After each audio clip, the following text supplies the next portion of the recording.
Good evening. I am Joe Marinucci, a member of the Global Cleveland Board, and I want to welcome you to the International Community Candidate Forum for ward and mayoral races.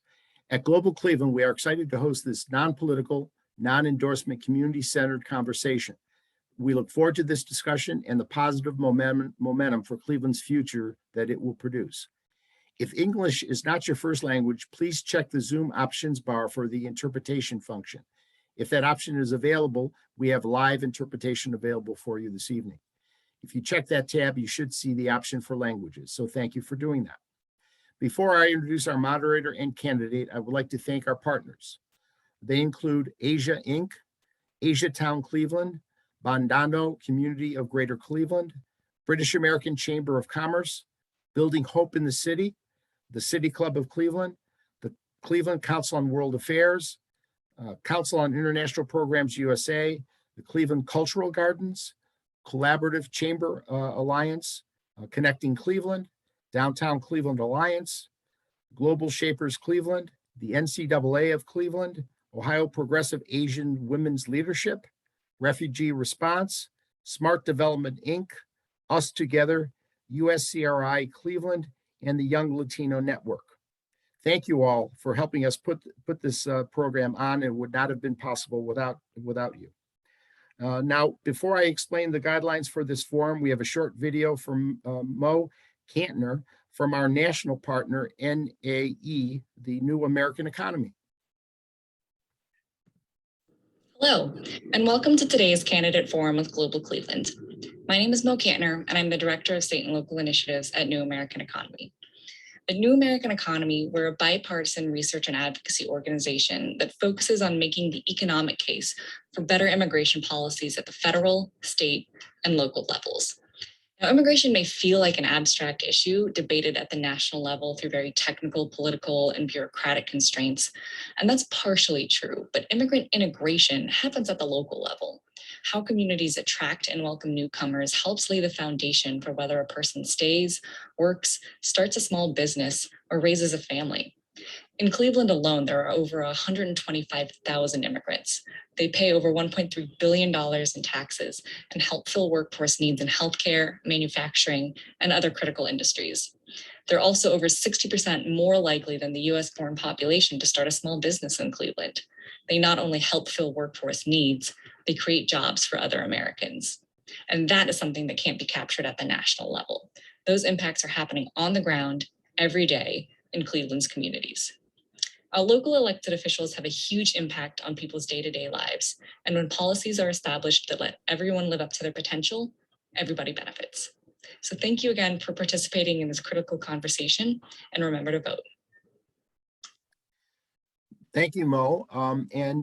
Since we only have one candidate for consideration for Ward 7, we will dispense with dealing with some of the guidelines if we had multiple candidates.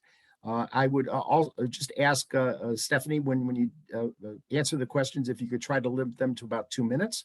And I'd also ask all of our people in the audience who are asking questions to please remember to be civil in asking your questions. And we want to keep this a well-rounded and very respectful conversation. The candidate who's with us tonight is Stephanie House. Stephanie is a legislator, educator, and engineer with over 15 years of professional experience in the education, small business, nonprofit, and government sectors.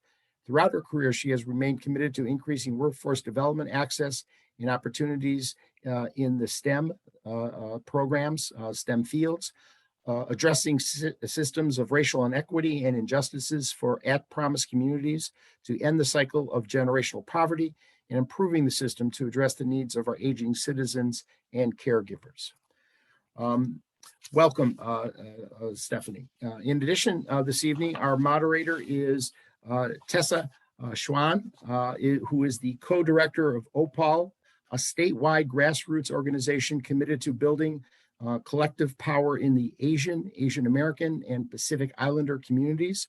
She also serves as a member of the Asian Town Advisory Committee. So welcome, Tessa, and I will turn the program over to you. Thank you so much. We're going to move into the discussion questions with our candidate representative, Stephanie House. I'm guessing we will, since we have one candidate right now, we'll keep this discussion question period to 20 minutes for the pre-supplied questions before moving into audience Q&A. So our first question is, what is your experience serving and interacting with the international community in your own community and in Northeast Ohio at large? And how has this shaped your understanding of your community and your role as a leader? Representative House, if you'd like to answer. Right. Well, thank you so much to Global Cleveland and the team for putting together this forum and answering the question. My experience, so I grew up in, I would say this was in the 80s, the early 80s, in the St. Clair Superior community. And if those in Cleveland remember, the St. Clair Superior community was a very diverse community. And I mean diverse as far as internationally. You know, I remember my neighbor being across the street. I think she was from like Yugoslavia. And, you know, it was just all this richness. And so like that was my foundation, like, you know, in my younger years of just having exposure and being around people. So as a kid, you just build relationships with people, right? And so I think from that time, it really has molded me to really, you know, try to be more understanding, to listen more than you talk, and, you know, show up for people when they ask you, but also when you see a need, to be able to do that. And so, you know, I just really work to, you know, have partnership with those within our international community, you know, having various exchanges internationally. So I'll wrap it up there. Thank you so much. Our next question is about the population in Cuyahoga County. Our population loss here from 2010 to 2018 would have been even worse if not for the 37,000 immigrants who've moved into the county during that time. These new residents have offset the population loss by 45%. So it's a very important part of the county population. In your opinion, how can we attract more immigrants to move here and continue this important trend? So when I think about attracting more immigrants to our region, I think it is vitally important, to have our community know that. I think that's something, a point to brag upon, because like I said, without having you share that information with me, I wouldn't have known that, right? So I think it's vitally important to communicate the information as it's happening so we can know who our neighbors truly are, right? That's the first thing. Secondly, I think we, you know, on the side of our region, I also think it's vitally important to really lift up our various neighborhoods, right? So, you know, you can highlight the communities where our international community, like where people are living and working and playing. So because people always usually, you know, try to have some familiarity in new places, right? And so being able to market that to the international community, I think is vitally important. In addition to that, I would say finally, I think we have to really work to look at how our policies are being done. And I think this is from the spectrum, locally, state, really, I would say locally and state, to see if there are some unintentional barriers we are putting up for people that may give people a little pause before they make Cleveland, Northeast Ohio, Cuyahoga County, or even Ohio their home.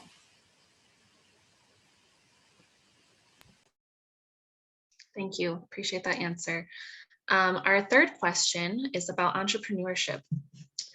So there are over 1,000 immigrant entrepreneurs in Cleveland, and this group is 38% more likely to be entrepreneurs than US-born residents. What portion of the Economic Development Office in the city of Cleveland would be devoted to supporting immigrant entrepreneurs, including, you know, limited English proficient entrepreneurs, under your leadership? So when we think about the Economic Development Office, that is an office that it would be a part of the mayor's team. And if I'm lucky to be a part of Cleveland City Council, I would be in the legislative body, the person that helps to make the laws. And with that viewpoint, I think it would be really important for us as a city to begin to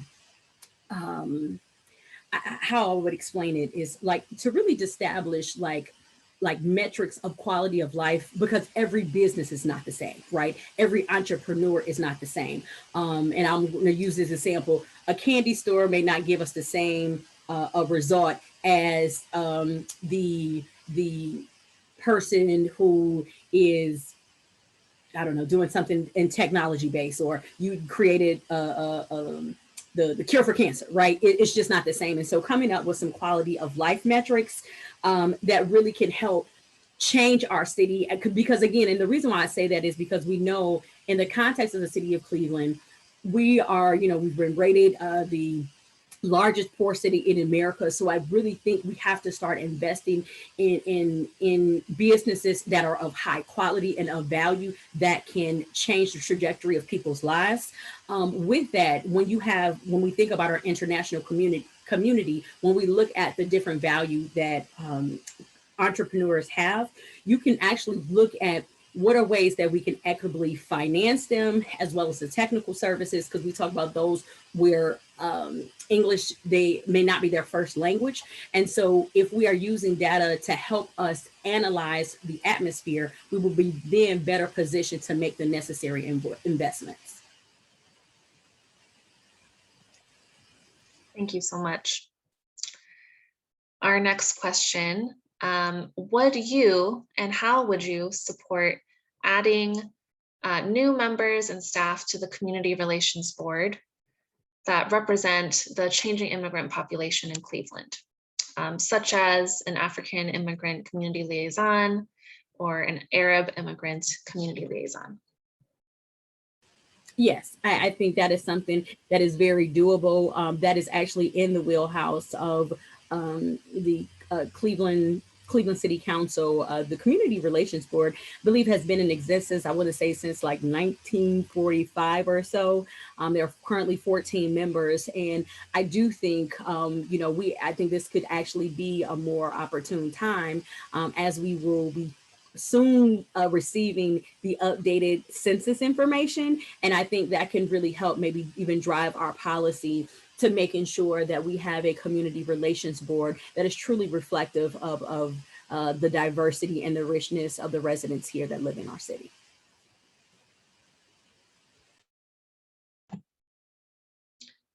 Great. Moving on to our next question.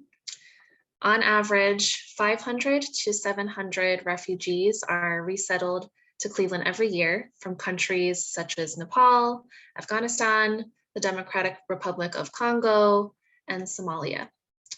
The Biden-Harris administration has announced that they will increase refugee admissions to 125,000 a year nationally, which is a huge increase from 15,000 this year.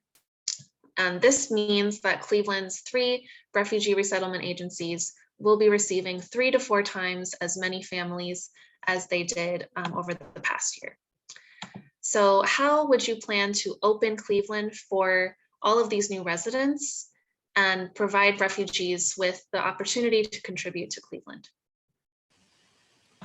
So when you think about just how a change in federal policy can impact us on a local level, I would want to have a clear understanding of what is our current capacity, right? So yes, we have the 3 kind of settlement organizations that help, but are they at full capacity? And if they are not, with the projected amount of new refugees coming into our community, making sure that all the other community partners, because it isn't just the organizations, we're talking about city services, county services, and other entities that would need to be a part of of that welcoming within our community. And I think it's really necessary, to begin to even facilitating those conversations so that people can be prepared.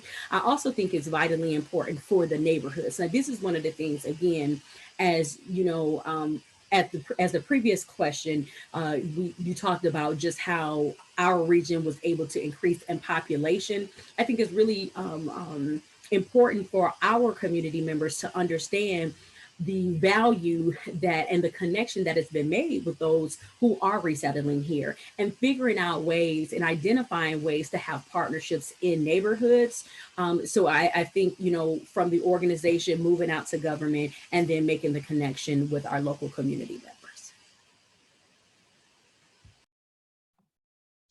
Thank you so much for all those thoughtful responses. At this point, we have the ability to move into audience Q&A. And I'm going to give the audience a chance to submit questions in the Q&A using that chat feature. So yeah, audience members, please feel free to take the next few minutes to add your questions, and we will we'll select any of those for Representative House to respond to. But while we're waiting for questions to come in from the audience, I'm going to pick from a few of the other questions that we had prepared that didn't make it into the first 5 that you've already addressed. So first, there's an important diversity, equity, and inclusion conversation happening right now, but it doesn't always include members of the international community living in Cleveland. Would you support policies in the private and public sectors that take into consideration the voices of this diverse and important constituency? And would you vote for and promote policies in government that would achieve these goals? So, I guess I would like to say the overwhelming majority of diversity, equity, inclusion programs that we have are just not good. Like trainings and things of that nature, they're just not good, and there are scientific information that shows that. So, I want us to be very clear. I think we need to begin to actually set a culturally relevant standard of what diversity, equity, and inclusion actually looks like. And after we establish what that looks like for Cleveland, not only today, but in the future, then of course I would absolutely be supportive of not only, local government, but the partnerships that we have with, our other private and other public sector organizations to make that a reality. But I do want to stress, we have to first get to a standard that I think is culturally appropriate for the community members here within the city of Cleveland. Thank you so much for that response. We had one question come in through the chat from the audience. So how will you address the housing shortage in regards to families who don't have access to traditional credit, whether they were born in the US or are a newcomer? So when we think about the housing crisis that we know we have in the city of Cleveland, this is something that transcends whether it's those in the international community, refugee community, and just those that are living here in the city of Cleveland. This is one of the things where I believe with the new investment of American Rescue dollars, we can absolutely be transformational. These are one-time dollars. We know that currently the city of Cleveland has about $511 million they have been awarded. And I would see a significant portion, even looking at $100 million to invest specifically in having Clevelanders become homeowners. What does that look like? What we do know is that regardless of how much a person is making, most people are paying way too much for actual rent, right? What would it look like that if the city of Cleveland, with this pool of funds, partner with financial institutions to help people actually become homeowners, right? They can pay significantly less to have a mortgage versus being in a rent-based system, right? And I just think that is something that we actually can do. It will be transformational, and it's something I think an opportunity that we have over the next year to 3 years to change the trajectory of life and have people being able to have stable housing and affordable housing and really actually have real roots here in our city. Very important. Thank you. Another question from the audience. How would you propose to advance language accessibility within Ward 7 to serve residents who are already here in Cleveland, maybe have been here for a number of years? And some context I want to add to this question is, over the past year, there's been local reporting showing the lack of accessibility to various city services. There was one article about how the city doesn't have any bilingual contact tracers for, the COVID tracking program. So there were, no Spanish speaking contact tracers, no one who speaks, other languages. So in terms of language accessibility, how would you seek to improve or advance the programs that are already in place and, implementing more language accessibility? Oh, thank you so much for that question. When we think about just here, even in Ward 7, where we know we have a very strong, Asian American Pacific Islander community here in Ward 7, I would definitely, and I'm going to just say, leaning on like experts like Asia, right? They actually are working, with many of our community members, and I really know that they will be able to shed a light on processes and difficulties community members are having to have city services. If there's an analysis of that, and I don't necessarily believe we may need a law, but I think a lot of times it's just a policy, and working with the mayor's administration to see if we can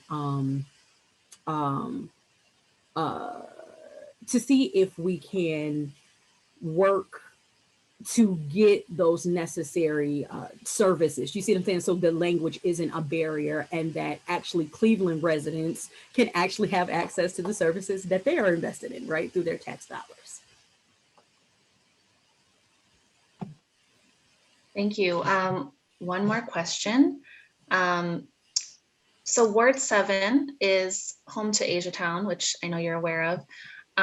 It has a large proportion of residents who are born outside of the US, many residents who speak other languages outside of English. So I know the election hasn't happened yet, but how are you reaching out to the Asiatown community to ensure that you're meeting their needs, especially the unique needs of our immigrant and newcomer neighbors?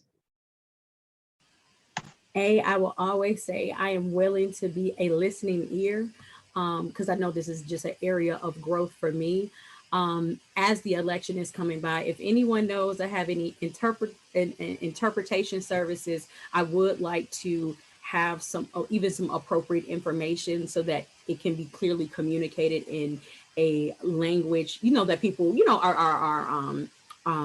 that people, what is people's primary languages. So I am looking for that services just to be able to communicate with people.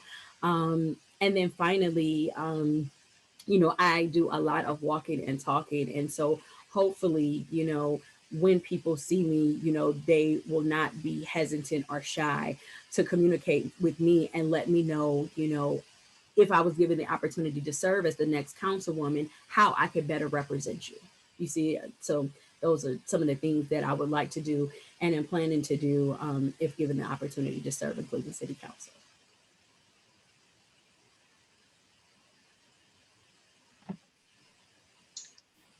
All right, I'm gonna pause for a few seconds in case any other questions from the audience. If anyone else wants to submit a question.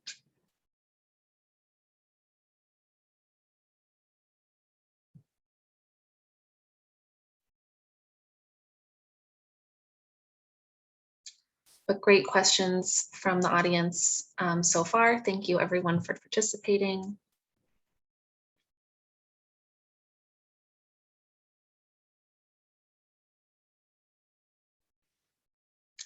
All right, well, I'm going to go ahead and wrap up. Thank you so much, everyone, for attending the Ward 7 Candidate Forum.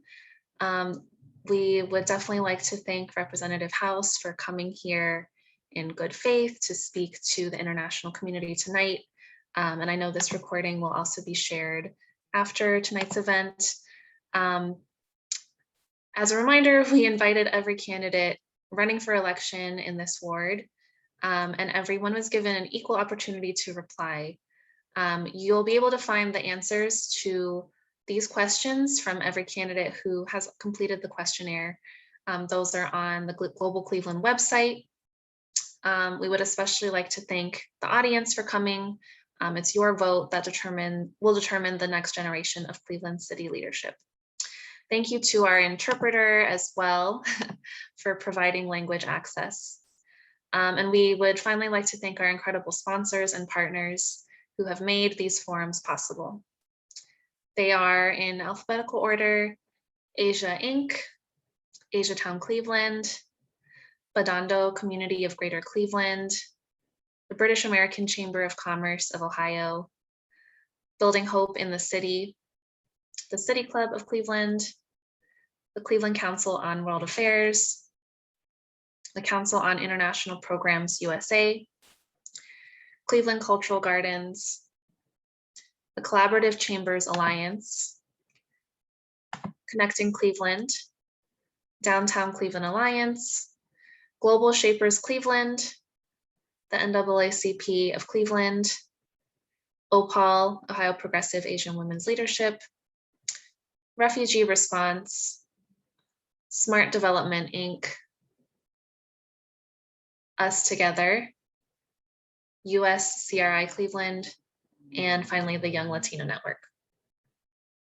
All of these organizations perform wonderful work with and for our international community. Please check them out on social media and on the web to learn more about the work that they do. So with that, I hope everyone has a great evening. And remember, we strengthen our city by welcoming the world. Thank you so much.